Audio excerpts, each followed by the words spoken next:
Hi மக்களே, ஒரு சிறிய பதிவு. என்ன விஷயம்னு பார்த்தீங்கன்னா, இப்போ ரொம்ப வைரலாக போயிட்டுருக்குது. என்ன மேட்ருன்னு உங்களுக்கு நல்லாவே தெரியும். நம்ம தளபதி சிஎம் சீட்டில் உட்கார வைப்பாங்களா மாட்டாங்களா அப்படின்னு சொல்லிட்டு தான் போயிட்டுருக்கு. ஸோ நான் என்ன கேட்குறேன் அப்படின்னு சொன்னால், ஒரு அரசியல் அமைப்பு சட்டம் எப்படியாப்பட்ட ஒழுங்கு முறையில் செயல்படுதுன்றது நம்ம எல்லாருக்குமே நல்லாவே தெரியும். என்னை பொறுத்தவரை ஒழுங்காக செயல்படலை. ஒரு பகிரங்கமான ஒரு குற்றச்சாட்டு நானே வைக்கிறேன். ஒழுங்காக செயல்படலை. அனுபவத்தால் நான் சொல்கிறேன், சரிங்களா? இப்போது கூத்தாடி கூத்தாடி கூத்தாடி ஒரு பேஜில் பார்த்தேன். நான் இப்போது கூத்தாடிக்கு இந்த சீட்டு கேட்குதா அப்படின்னு கேட்குற பர்சனுக்கு நான் சொல்கிறேன், யாருங்க கூத்தாடாமல் வந்துட்டாங்க? யார் கூத்தாடாமல் வந்துட்டாங்க? ஏன் நீங்கள் நம்ம எம்கே ஸ்டாலின் ஐயா நடிக்கலையா? ரொமான்டிக் சீன்லாம் பயங்கரமாக நடிச்சிருப்பார் தலைவர், அவர் நடிக்கலையா? இல்லை கதை வசனம்லாம் வந்து நம்ம கலைஞர் ஐயா எழுதலையா? தென் நம்ம இளைய சமுதாயத்துக்கு வழிகாட்டின்னு சொல்கிறீங்களே உதயநிதி ஸ்டாலின் அவர்களே, அவருக்கு படம் நடிக்கலையா? கான்ட்ரவர்சி அவர் பேரில் வரலையா? எவ்வளோ விஷயங்களில் வந்து பொண்ணுங்களெல்லாம் வந்து வச்சு இவர் வந்து இவங்களை வச்சுக்கிறாரு அவங்கள வச்சுக்கிறார் நிறைய பேர்லாம் வந்தது. அவர் கூத்தாடி கிடையாதா? அதாவது முக ஸ்டாலின் அவரோட பையன்ற ஒரு காரணத்துக்காக நீங்கள் ஒரு முதல்வர் சீட் கொடுக்க ரெடியாக இருக்கிறீங்கன்னும் போது, அப்போது தளபதி வந்தால் என்ன தப்புன்றதான் என்னோட கொஸ்டின், சரிங்களா? அது மட்டும் இல்லாமல் ஒரு இன்டர்வியூவில் ஒன்று பார்த்தேங்க. ஒரு இன்டர்வியூ வந்து பார்த்திங்கன்னா நம்ம சார் சொல்லியிருக்கிறாரு, நம்ம இளைய தளபதி சொல்லியிருக்காரு, நீங்கள் அரசியலுக்கு வருவீங்களா அப்படின்னு கேட்டிருக்காங்க.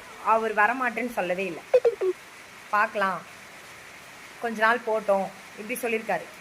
ஆனால் நம்ம உதயநிதி சார்கிட்ட கேட்கும்பொழுது அதெல்லாம் அரசியலில் வர வாய்ப்பு கிடையாதுங்க. நம்மளுக்கு வந்து எனக்கு முன்னாடிலாம் நிறைய பேர் கட்சிக்கு வேலை செஞ்சுருக்காங்க, அவங்களாம் வந்து இல்லாத பொறுப்பு எனக்கு எப்படி அப்படின்னு சொல்கிற இடத்துல எப்படிங்க டக்கு டக்கு டக்குன்னு உதயநிதி இன்பநிதி, இப்போ இன்பநிதி வந்துட்டாரு, இன்பநிதி காலில் விடுறதுக்கும் ஒரு கூட்டம் ரெடியாக இருக்குதுன்னு எல்லாமே நல்லா தான் தெரியும். இது எதுக்காக நியூஸ்? நான் நேற்று தினத்தில் எனக்கு ஒரு ஆக்சிடெண்ட் நடந்தது. ஓகே, ஆக்சிடெண்ட்னா வந்து பார்த்திங்கன்னா, அதாவது வெளியில் வந்து எங்கன்னா போயிட்டு நாங்களே வந்து உழுந்து வாரி அப்படின்னா யார் மேலே கம்ப்ளைண்ட் பண்ண முடியாதுன்றதுக்காக ஒரு கார் வந்து லெஃப்ட் டேர்ன் பண்ணி அந்த கார் மேலே நான் மோதி இண்டிகேட்டர் போடாமல் வந்து டக்குன்னு இண்டிகேட் போட்டு திரும்பிச்சு நான் விழுந்தேன் கீழே. ஓகேவா? அங்கே நியர்பையில் இருக்கிற கேமராலாம் பார்த்து விசாரிங்க. இது முன்னாடியே சொல்லியிருக்கேன், செவ்வாய்க்கிழமை தினத்தில் வந்து முகுந்தன் அவங்க தம்பி தரணியை நான் மீட் பண்ணதான் நான் வந்து சொல்லியிருக்கேன். மீட் பண்ணனா நேருக்கு நேர் கிடையாது, எங்கள் திருவள்ளூர் பக்கம் போகிறதுக்கு என்ன ரீசன், என்னோட கேள்வி அதுவாக தான் இருந்தது.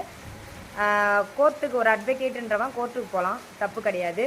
ஆனால் கோர்ட்டு வந்து லீவ் விட்டுக்கிறாங்க, போகணுன்ற அவசியம் கிடையாது. அதுவும் ஒரு ஒரு 11 மணிக்கு போனால் பரவாயில்ல, 4-4:30 வந்து கோர்ட்டுக்கு போகணுன்ற அவசியம் கிடையாது. திருவள்ளூர் பக்கத்தில் தரணிராஜுக்கு என்ன வேலைன்னு தெரியல.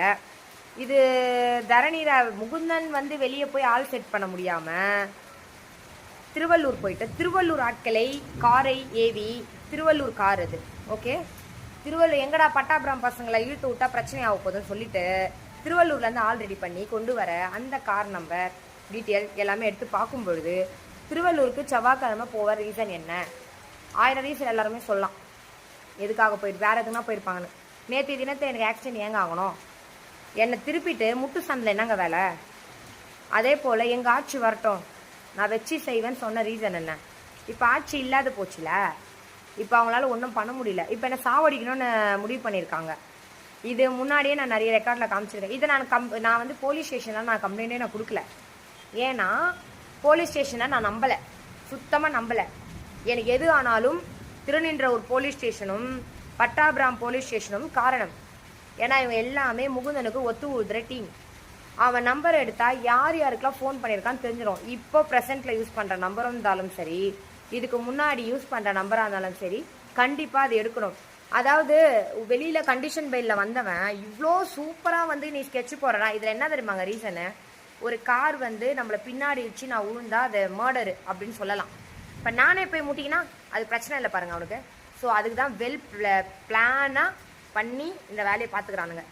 அது மட்டும் இல்லை, இவ்வளோ பண்ணிங்களே, இது எனக்கு 5வது ஆக்சிடெண்ட். ஆக்சுவலி 5வது ஆக்சிடெண்ட்டுங்க இது எனக்கு.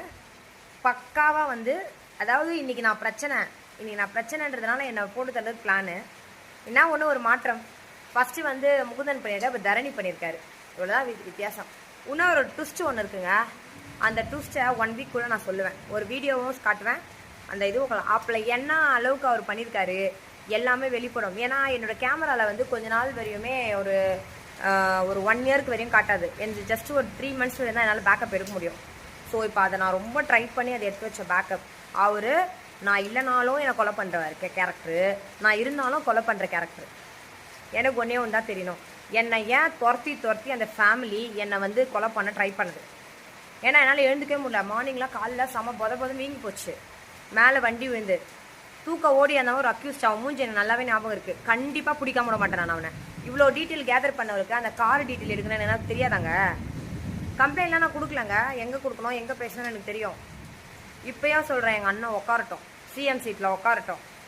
உட்காந்து ஒரு 10 நாள் பாவம் ஒரு வேலை இருக்கும்ல, கையெழுத்து போடணும். நம்ம ஒரு நாள் முதல்வர் படத்தை பார்த்தே நம்ம வந்து அவ்வளோ வேலை இருக்குன்னு நம்மளுக்கு நல்லாவே தெரியும். ஸோ இதுக்கு மேலேயும் அவர் கொஞ்சம் டிஸ்டர்ப் பண்ணாமல் உட்காரட்டும், சீட்டில் உட்காரட்டும், ஒரு 10 நாள் போட்டோம். அப்புறம் அவன் டங்கு வேறு வரப்போகுது. தரணிராஜ், உன்னை நான் ஆம்பளை நினச்சேன், இப்போ தான் தெரியுது நீ ஒரு பொட்டை, கேடு கட்ட பொட்டைன்னு தெரியுது. சின்ன பையனாச்சே பாவம். சரி, அவன் நல்லபடியாக தான் நம்மக்கிட்ட பேசினான். எதுக்காக? அப்பா மூஞ்ச பார்த்ததே இல்லைன்னு சொன்னானே அப்படின்ற ஒரு காரணத்துக்காக தான் உன்னை விட்டு வச்சேன். எதுலையுமே உன் பேர் இருக்கல. நீ எனக்கு வந்து வேவு பார்க்குறேன்னு தெரிஞ்சோம் நான் வந்து ஒன்றும் சொல்லலை. ஆனால் செவ்வாய்க்கிழமை ஏன் நீ என் கண்ணில் மாட்டணும் என் ஊரில்? எதுக்கு நீ திருவள்ளூர் போன? யாரை செட் பண்ண? எல்லாமே இருக்குது குழந்தனாரே உங்களுக்கு. அண்ணன் கூட சேராதீங்கன்னு அன்றைக்கே நான் சொன்னேன். அண்ணனை விட்டு தூரம் போங்க, உங்கள் கெரியர் ஸ்பாயில் ஆகிடுன்னு சொன்னேன். இப்போ அக்யூஸ்ட் நம்பராக வந்துட்டிங்களா நீங்கள்? இப்போ மெயின் அக்யூஸ்டே நீங்கள் தான். நான் அவ்வளோ வீடியோ போடுறேனே. நீங்கள் என்ன நினைக்கிப்பீங்க கோர்ட்டில் இதெல்லாம் காமிச்சா? உங்கள் அட்வொகேட் இப்போ மாட்டு மூளை கிடையாது, நீங்கள் எருமை மாட்டு மூளை. நீங்கள் ஓகே, எருமை மாட்டு மூளை உங்களுக்குலாம். கொஞ்சம் கூட நல்ல குடும்பத்து பையனாக இருந்தா, நல்ல குடும்பத்தில் பிறந்திருந்தாலோ இல்லை வாக்கப்பட்டிருந்தாலோ நல்ல புத்தி வரும். ஏங்க, ஒருத்தரை கொலை பண்ணி நீ நிரபராதியாக வரணுன்றதுக்கு ஒருத்தன் ட்ரை பண்ணுறானா, அவன் தப்பு பண்ணலன்னு எப்படிங்க சொல்ல முடியும்?